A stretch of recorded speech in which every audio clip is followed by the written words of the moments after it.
Hey, James, how you doing? There he is. How are you, sir?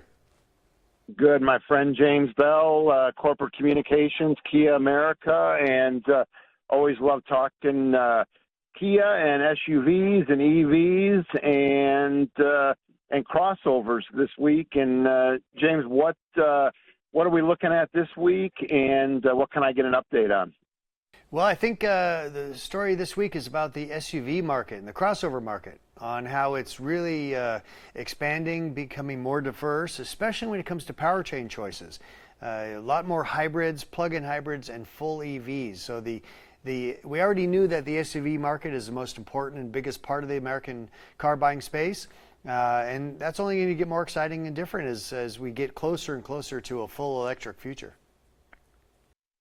Yeah, give us again quickly for maybe some of my listeners the benefits of the EVs over gas-powered SUVs and crossovers. That's an easy answer, and it's one word that says it: luxury.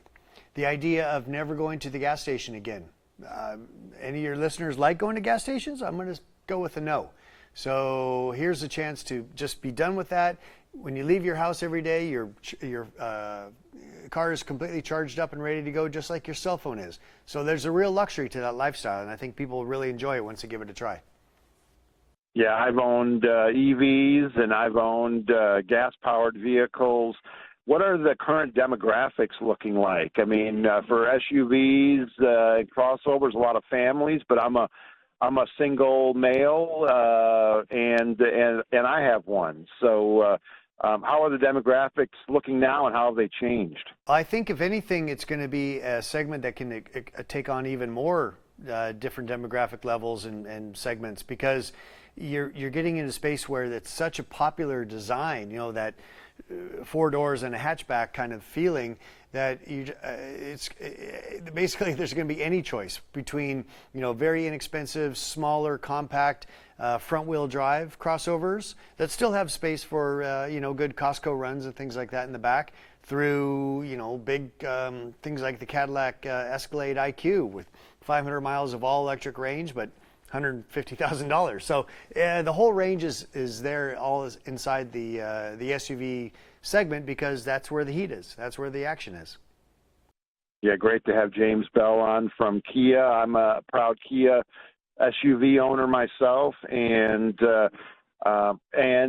James, as we head into, I mean, there's always political ramifications to things. There's always upsides and downsides to living in the U.S. and the trade economy. Where do we stand with the tariffs and economic uncertainty, not only here in the U.S., but around the world when it comes to getting these SUVs here to the U.S.? Well, when it comes to, the idea of what the administration is putting forth with the tariffs is to get more production in the U.S., and that's an admirable thing. However, building a car factory can't be done in a month or a year or even a couple years. It takes time. So we're trying to move, on behalf of Kia, we're trying to move as much as our current production, I should say, to our factory in West Point, Georgia, to help minimize the impact of that. But it's just a matter of time until those tariffs are taxes. They will be eventually on to the customer. We're trying to minimize that and keep that Kia value story as long as possible. But I guess the best way to say is, based on the uncertainty, if you're in the marketplace for a new car, I would think about doing that sooner rather than later, because those tariff taxes or costs are going to start to be passed on to the consumer. Yeah, like everything else, milk and orange juice at my grocer, everything's gone up, and that's going to continue to happen. I know you guys are always looking long-term, new and redesigns with the new powertrain now, but what's coming, you think, in the future when it comes to changes, big changes, redesigns? I know that there's always something in the works. Yeah, I think if anything, you're just going to see, as I said earlier, just more diversity in the choices, and also really pushing on aerodynamics as a way to really get the best efficiency out of the gasoline, hybrid, plug-in hybrid, or full EV powertrain. So yeah, you'll still have those, that, like I said earlier, four doors and a hatchback idea, but some really aggressive shapes and things that can help cheat the wind or the impact of the wind a little bit, and really maximize that range. Yeah, we're about the same age, James, and I don't know if you remember back from when you were way younger like me, the iconic vehicle, the El Camino, and I'm waiting for you. I was waiting for you to say that they're going to be Kia's going to be coming out with a kind of an El Camino remake in EV form, but I guess that's further down the road. Well, I'd get fired if I told you too much about our future product. But we let me just say this is a company that loves thinking about the future and wants to be a big part of it. So you never know. I'm a big fan. Like I said, I'm an owner. And James, if my listeners want to find out more, where should they go this week?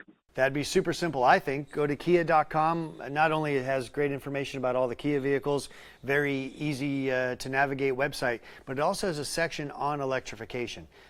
We don't care what brand you want to get, but we know that electrification is the way this business is moving, and we want to make sure you understand that. If a Kia works out as your choice, super. But most importantly is you understand the industry and the best choice for your family. Yep, the push is on, and really appreciate that. I appreciate always all the information, and stay safe, and we'll talk to you soon. Look forward to it. Thank you, sir.